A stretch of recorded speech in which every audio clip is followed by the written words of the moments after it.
আমার প্রথম কবিতার বই কেকুড়া স্মৃতি থেকে একটা কবিতা আবৃত্তি করে শোনাচ্ছি। আমি যে সময়ের কথা বলছি সে সময় আমি দি ক্যালকাটা হোমিওপ্যাথিক মেডিকেল কলেজে ডাক্তারি পড়ি। 1989 সালের অক্টোবর মাসে আমি একাকী সাইকেল নিয়ে ভ্রমণে বেরিয়েছিলাম। সেই সময় কাকড়াঝোড়ে জলে জঙ্গলে ঘুরে বেরিয়েছি। কোনো এক চাঁদনি রাতে কাকড়াঝোড়ে জলে জঙ্গলেই আমার এই কবিতাটি লেখা। কবিতার নাম এমনি আছি।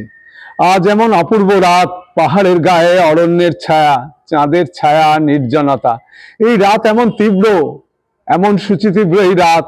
ওই যে পাহাড়, ঝর্ণা, রাত জাগা পাখিদের ডাক, মাথার উপর নক্ষত্র আকাশ, আর এই একাকিত্ব। এমনি আছি, যন্ত্রণা আর ভালোবাসা। এমনি আছি, রক্ত আর আগুন। এমনি আছি, অপূর্ণতা আর পূর্ণতা। আর এই জীবন